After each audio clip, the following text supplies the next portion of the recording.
Portugal has produced some of the most creative footballers the world has ever seen.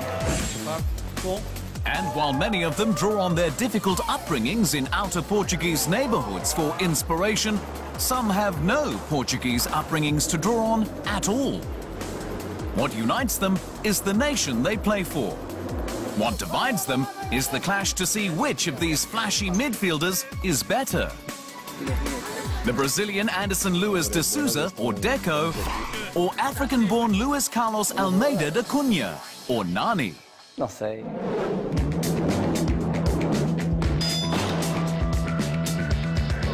Though born in São Bernardo do Campo in Brazil, Deco quickly made the decision to hone his football skills in Europe, moving from Corinthians to Benfica in Lisbon as a 19-year-old. But Benfica coach Graham Souness wasn't convinced of Deco's talents, so he would move to Porto, under the guidance of Jose Mourinho. There he proved Souness very wrong, winning a host of titles including the UEFA Cup, an historic Champions League title, and individual honour as UEFA Club Footballer of the Year in 2004. Torn between following Mourinho to Chelsea or joining Barcelona, he went against his mentor's wishes and moved to Camp Nou, teaming Brazilian style with Ronaldinho. What could have been a tactical hell for coach Frank Rijkaard became a match made in heaven, as Deco was used in a three-man midfield that made him a set-up specialist. He won a second Champions League trophy, made a move to Chelsea post-Mourinho in 2008, and returned to his birth nation with Fluminense in 2010.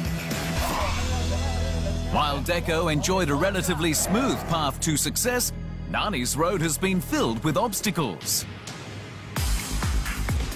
It's a miracle he's come so far, considering he was raised in a shanty Portuguese town where a third of the population has a criminal record.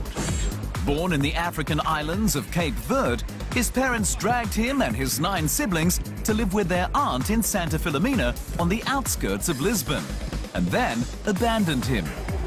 His first club, Real Massama, became his refuge, providing him with food and clothes, and when he wasn't playing with the team, he was playing on the streets. It seemed logical that Nani would progress to either Benfica or rival Sporting.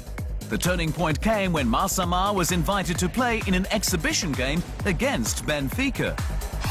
When it was rained out, Benfica coach Graham Souness didn't see the need to reschedule.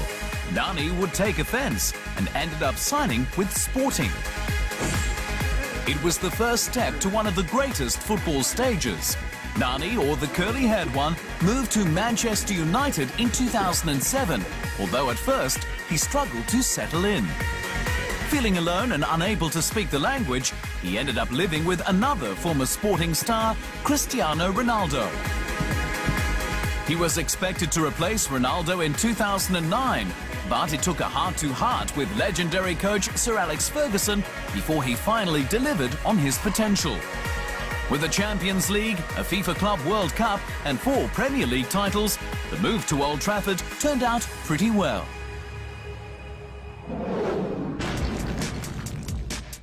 With all the talent that they've produced, Portugal has been a disappointment in international competition. But when Deco earned selection in Portugal's national team, not everyone was happy to include the foreigner. National icon Figo was a vocal critic with this analogy.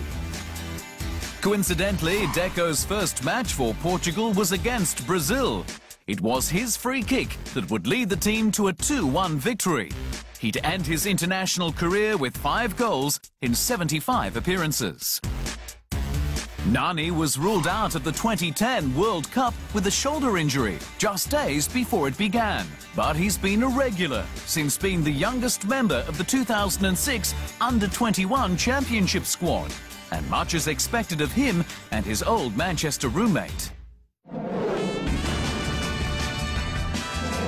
For Deco, a life of too many choices has extended into his private life. The notorious playboy and partier has 5 children from 3 different women. His second marriage crumbled after he admitted to having an orgy with prostitutes while vacationing in London. Nani is notorious for his acrobatic on-field celebrations. Arms outstretched, tongue sticking out, his signature mortal or leap of death comes from Nani's capoeira martial arts background, which he practiced back in Santa Filomena. It's been rumoured Ferguson tried to ban it because he was concerned for his safety, but Nani continues to celebrate his goals like an overwhelmed child. His childhood has stayed with him in other ways. He sends money back to his aunt and 9 siblings with each paycheck. He even made sure a percentage of his €25 million transfer from Sporting to Manchester United went back to the team that fed him and clothed him as a child, Real Masama. It was a small price to pay for the fame and wealth he now enjoys. The hard work and sacrifice have paid off for the kid from Cape Verde, just as they did for the boy from Brazil.